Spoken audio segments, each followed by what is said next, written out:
Hello students, how are you all? I hope so you all are fine. Now kids, we have completed 2 revision sessions, right? In today's revision session number 3, I am going to explain you subjective. मैं subjective में आपको क्या कराऊंगी? Subjective के paper से इसके according है, right? Question number 1, answer the following question as per instructions. मतलब जैसे जैसे आपको जो कोई भी इंस्ट्रक्शन मिल रही है उसके अकॉर्डिंग आपको आंसर देते जाना है. Suppose write down types of plants, then after write the names of planets, like these kind of questions will be asked by me in question number 1. Then after in question number 2, answer the following questions in 2-3 lines. We have already brought all the questions in our CW. हम लोगों ने हमारे सारे के सारे questions CW में लिखे, right? तो ये भी हमें करना है. तो 2-3 क्वेश्चन है, 2-3 लाइंस के क्वेश्चन है वो CW में. Then after question number 3, answer in brief. तो बड़े वाले क्वेश्चन आंसर भी ऑलरेडी CW में है, right. Then after question number 4, do as directed. तो जैसे जैसे मैं आपको डायरेक्ट करूंगी उसके अकॉर्डिंग आपको करना है. जैसे कोई भी डायग्राम को लेबल करना है, कोई भी डायग्राम ड्रॉ करना है, लेबल द पार्ट्स, कुछ भी हो सकता है वो मैं आपको पूछ सकती हूँ. तो किड्स ये सब्जेक्टिव पोर्शन में ये फर्स्ट 3 क्वेश्चन है, क्वेश्चन 1, 2, 3, वो सारे के सारे CW में जो क्वेश्चन आंसर्स लिखे उनमें से निकाले हैं, राइट. तो वो क्वेश्चन आंसर हम सारे के सारे चैप्टर के रिवाइज करेंगे, राइट. तो in this session I am going to revise chapter number 5, 6 और सिलेबस सेमेस्टर 2 की बुक में से 1, 2 एंड 3. ये 5 चैप्टर हम ये सेशन में करेंगे और नेक्स्ट सेशन में हम लोग 4, 5, 6, 7 करेंगे. Okay, so let's begin chapter number 5, health and hygiene, right. Mention one good source of roughage in our diet. कोई भी एक सोर्स हमें रफेज का है जो हमें लिखना है, वो भी किसका किड्स? रफेज का, राइट. तो सोर्स एक रफेज का कौन सा है? Yes, green vegetables are the good source of roughage. Green vegetable है वो रफेज का एक गुड सोर्स है, right. Then after next, mention 2 ways by which accidental fires can be caused at home. ऐसी दो कौन सी चीजों से फायर लग सकती है एक्सीडेंट से हमारे घर पे? Carelessness while handling burning candles or matchstick. अगर हम केयरलेसनेस रखेंगे जब हम लोगों ने कैंडल्स मैचस्टिक को हम लोग जलाने वाले तब, तो फायर लग सकती है, right. Then after gas leaks in the kitchen. Kitchen में अगर गैस लीक हो सकती है तो भी फायर के चांसेस है, right. Then after next, what are the some signs of a fracture. Fracture की कौन कौन सी साइन है? Some signs of the fracture are number 1, pain and swelling in the injured area. अगर फ्रैक्चर्ड है, आ गया है, हमें लग चुका है, तो उस पर्टिकुलर प्लेस पे हमें बहुत सारा पेन होगा और स्वेलिंग. स्वेलिंग मतलब सोजो, गुजराती में कहते हैं सोजो થઈ જાય, फूली जाए, राइट. तो फर्स्ट सिम्टम वो है. नेक्स्ट वाला, the injured area is out of shape. जहां पे लगा होता है ना उसका शेप थोड़ा सा चेंज हो जाता है, उसके थ्रू भी पता चल सकता है कि ये फ्रैक्चर है. Then after difficulty in movement. अगर वो पोर्शन में फ्रैक्चर है तो मूवमेंट नहीं हो सकती क्योंकि वो शेप चेंज हो जाता है, मतलब वो जो पर्टिकुलर प्लेस पर होना चाहिए वो उस प्लेस से बाहर आ चुका होता है, राइट. तो मूवमेंट तो पॉसिबल ही नहीं है. Then after next question, name 2 germs and diseases spread by them. Virus से कौन सी डिसीजेस स्प्रेड होती है? Yes, common cold. And bacteria से typhoid, right. Next, give 2 examples of non-communicable diseases. Here we need to write down 2 examples of non-communicable diseases. Non-communicable diseases are those that do not spread from one person to another. Non-communicable disease एक ऐसी disease है जो किसी को फैलती नहीं है. अगर मुझे डायबिटीज, बीपी कुछ भी है तो वो किसी को मैं कम्युनिकेट नहीं कर सकती हूँ.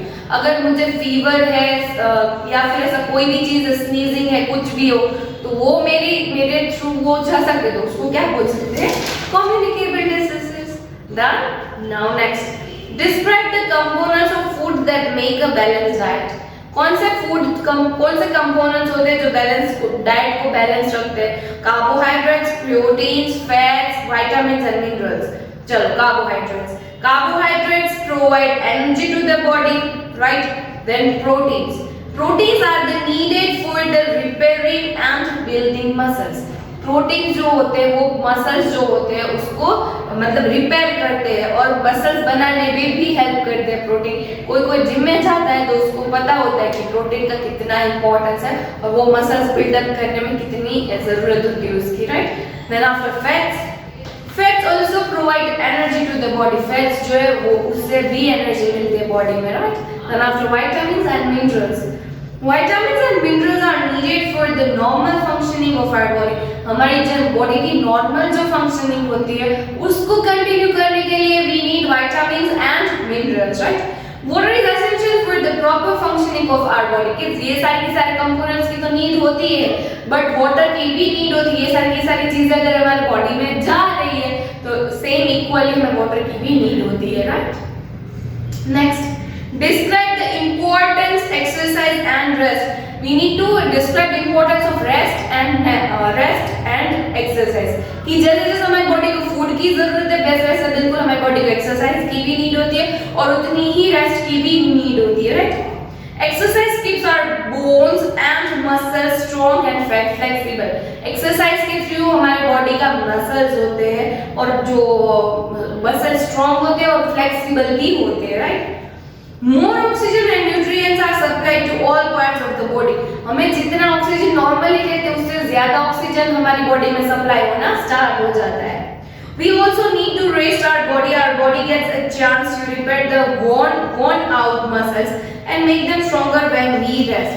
जितनी बॉडी ने वर्कआउट किया उतना रेस्ट की भी जरूरत होती है।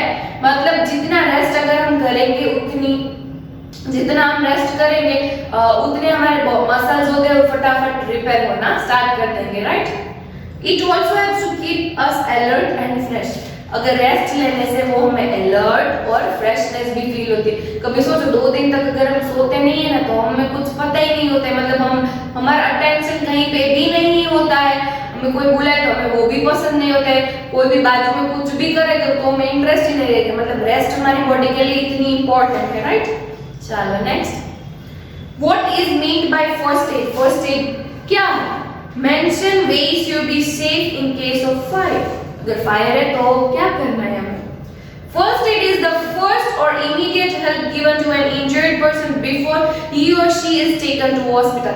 अगर कोई भी इंजर्ड हो गया हॉस्पिटल तो शायद कब ऐसा होता है दूर होती है, बंद होती है रात के टाइम में, तो हॉस्पिटल से पहुंचने से पहले एक छोटी सी इमीडिएट हेल्प दी जाती है, जैसे कि बैंडेज लगा के, टिंचर लगा के, सोफ्रामेक्स लगा के उसको, तो ये छोटी सी जो हेल्प दी जाती है हॉस्पिटल से पहुंचने से पहले उसको क्या बोलते हैं? First aid. The 2 ways by which we can save from fire. One should not play with matchstick, flames and burning candles. सबसे पहले हमें फायर से बचने के लिए हमें कैंडल से, मैचस्टिक से, बर्निंग कैंडल से बिल्कुल भी खेलना चाहिए नहीं। Next, one should not wear nylon or synthetic clothes when you are near a fire. This is because synthetic clothes catch fire easily. कहीं पे भी फायर के नजदीक हमें जाना है या तो फिर हम कुकिंग कर रहे हैं तो सिंथेटिक क्लोथ्स बिल्कुल भी नहीं पहनने चाहिए बिकॉज वो फायर को फटाफट से कैच कर लेता है, right? Next, describe communicable diseases. What can we do to prevent diseases?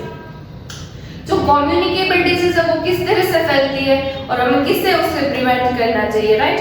Communicable diseases are diseases that spread from one person to another.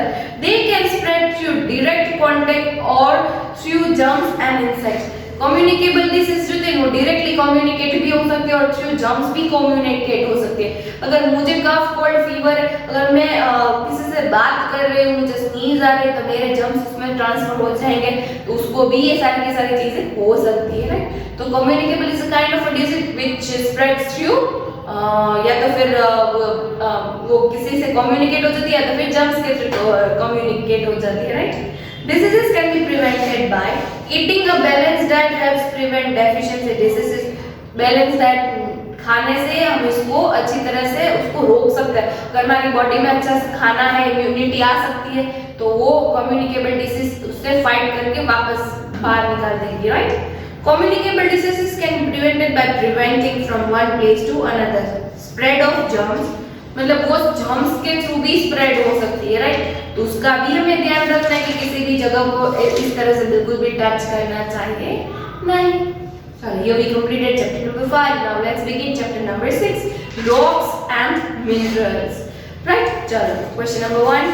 How are igneous rock formed? Igneous rocks किस तरह से form होते हैं?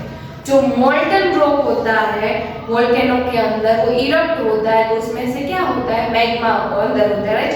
वही magma वो बाहर फट के आता है, तो उसको क्या बोलते हैं? क्या बोलते हैं किड्स? वो जो मैग्मा बाहर आता है वो उसको लावा बोलते हैं, राइट? और वो जो लावा बाहर आके थ्रू होके स्प्रेड हो जाता है, वो ठंडा हो जाता है, तो वो कौन से रॉक में फॉर्म हो जाता है? इग्नियस रॉक में, राइट? चलो next, how are metamorphic rocks? Metamorphic rocks कैसे फॉर्म होते हैं?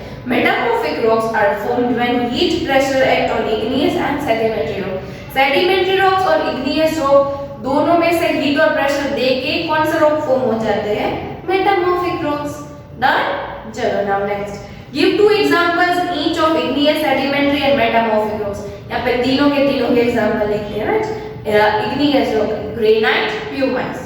Metamorphic rocks marble, quartzite.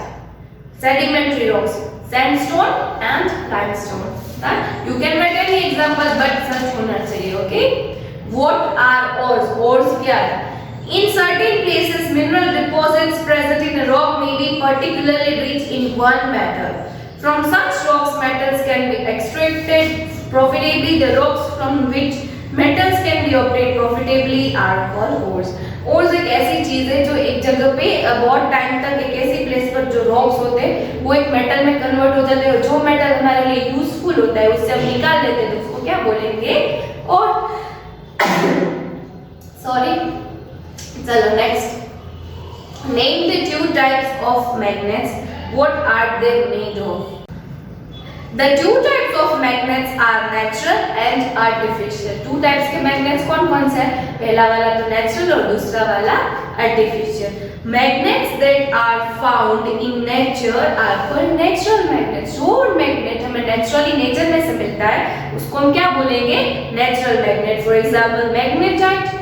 Magnets that are made up of human beings are called artificial magnets. ऐसे magnets जो human beings बनाते हैं उस टाइप के magnets को क्या बोलेंगे? Artificial magnets. They are generally made from iron, nickel and cobalt. वो iron, nickel और cobalt से बनते हैं, right? Then after next question, describe the different types of rocks. There are so many different types of rocks are there, right? Igneous rock, sedimentary rock, metamorphic rocks, right? When magma or lava cools, it hardens to igneous rock. Sedimentary rocks. Sedimentary rocks are formed when layers of sediments pile up over the thousands of years and harden. Metamorphic rocks are formed when heat and pressure act on igneous rock are formed sedimentary rocks. Next, describe how sedimentary rocks are formed. मैं describe करना है sedimentary rocks किस तरह से form होते हैं. Wind and water carry small bits of rocks into lakes and the oceans. The bits of rocks that settle on the ocean floor are known as sediments. पानी में बहुत सारे लेयर्स होते हैं, मतलब बहुत सारे रॉक्स होते हैं, सैंड होते हैं, वो पानी में बैठ जाते हैं तो वो पाइल अप होते जाते हैं, तो उसको क्या बोलते हैं? Sediments. Sedimentary rocks are formed when layers of sediments pile up over thousands of years and harden. Thousands of years तक वो इकट्ठा होते जाते हैं और फिर वो हार्ड मतलब एक कठिन जो થઈ जाए उसको क्या बोलते हैं? सेडिमेंट्री रॉक्स, जैसे कि लाइमस्टोन और शेल. चलो next, what are minerals? Mention the different uses of minerals. Minerals are naturally occurring chemical substances. Mineral combine with other materials to become rocks. Example, diamond and gold. Now uses of minerals: gold, silver, coal, petroleum are the uses of minerals. Right? So here we completed our chapter number 6. Now let's begin chapter number 1, air and water. What is composition of air? Composition of air. Air contains many gases such as nitrogen, oxygen and carbon dioxide. मतलब air जो है बहुत सारे gases को contain करते हैं, तो उसको हम क्या बोल सकते हैं? Composition of air. Next, list the properties of air. There are total 3 types of properties of air, right? One is it occupies space, it exerts pressure and it has weight, right? Next, name the 5 layers of the atmosphere. हम सबको पता है कौन कौन से layer है, troposphere, stratosphere, mesosphere, thermosphere and exosphere. These are the 5 layers of atmosphere. Next, why is the atmosphere important for us? हमारे लिए एटमॉस्फेयर क्यों इंपॉर्टेंट है? एक तो वो प्लैनेट को वार्म रखता है, हमें जो है वो ऑक्सीजन देता है, मतलब हमें ब्रीदिंग के लिए ऑक्सीजन प्रोवाइड करता है, देन आपके सारे के सारे प्लांट्स के लिए फोटोसिंथेसिस की प्रोसेस में हेल्प करता है। Now, what is distillation? Distillation is the method of removing soluble impurities from water. Soluble impurities जो होती है उसको भी रिमूव हो सकते हैं, बट वो कौन सी मेथड से? डिस्टिलेशन की मेथड से, राइट? चलो next, describe the different layers of the atmosphere. यहाँ पे हमें डिफरेंट लेयर्स डिस्क्राइब करने, right? Troposphere. Troposphere is the first layer above the earth surface. Changes in the weather occur in this layer. Stratosphere. In stratosphere, the ozone layer is there, which protects us from harmful rays. Mesosphere. Mesosphere is the third layer, small pieces of rocks from the outer space, preventing them from reaching the earth. 4. The temperature of the thermosphere is very high. Spacecrafts orbit in this layer. Last one, exosphere. Exosphere is the fifth layer. Outer space begins beyond this layer. Right? Now next, what makes water impure? कौन सी चीज water को impure करती है?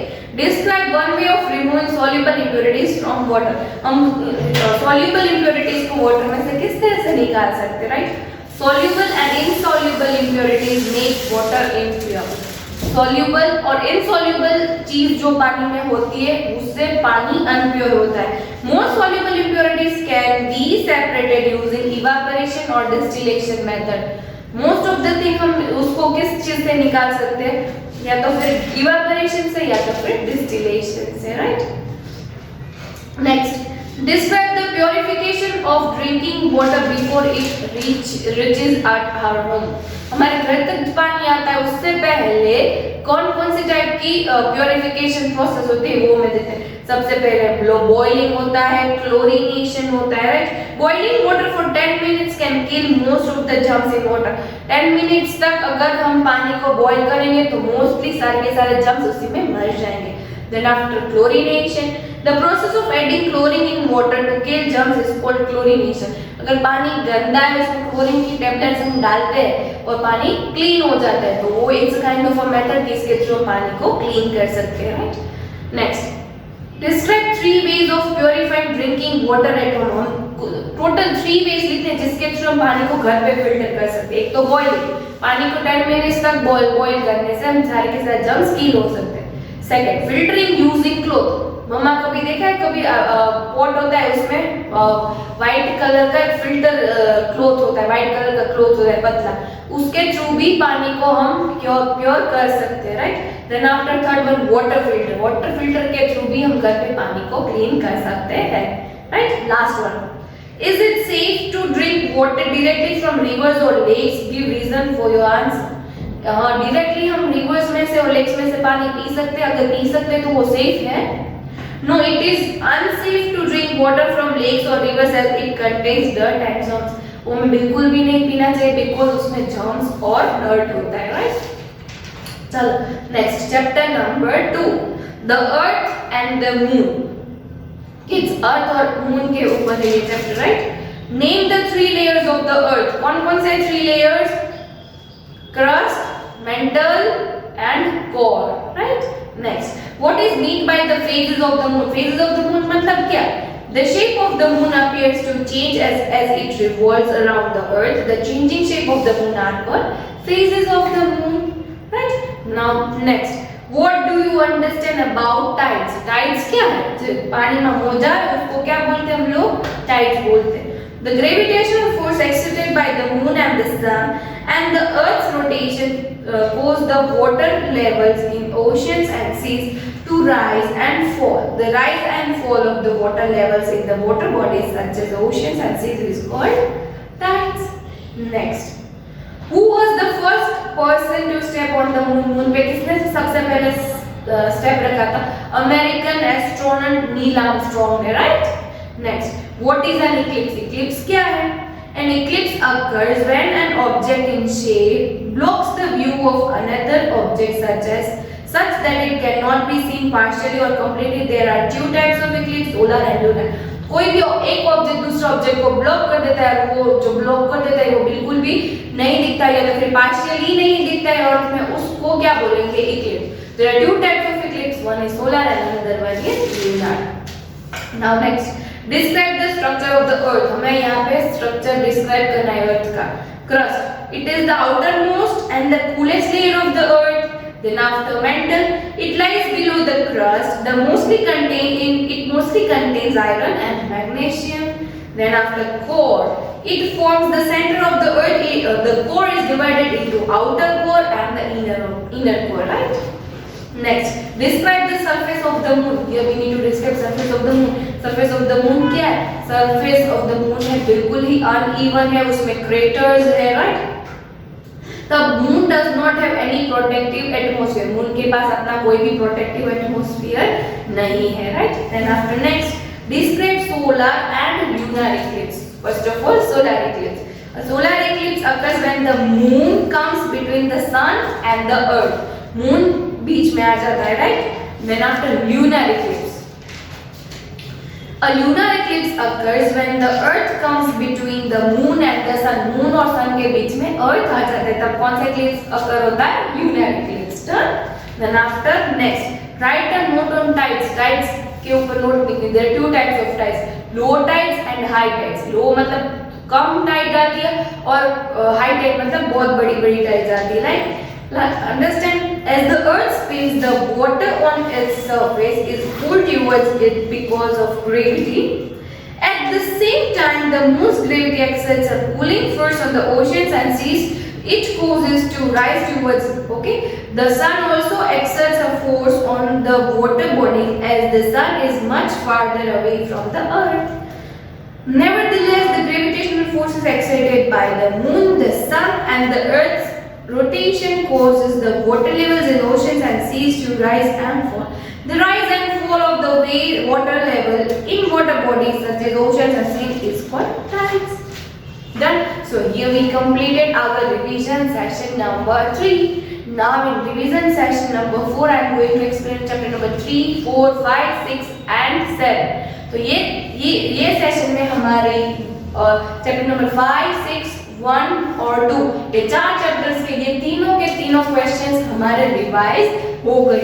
इनमें से ये जो मैंने एक्सप्लेन किया उनमें से मैंने सारे के सारे 3 क्वेश्चंस निकाले हैं. सारे के सारे एक्सप्लेन किए तो आपको प्लीज माइंड में रखना है, ओके? तो नेक्स्ट सेशन में मैं बाकी के चैप्टर्स एक्सप्लेन करूंगी, okay? So till next session kids, bye.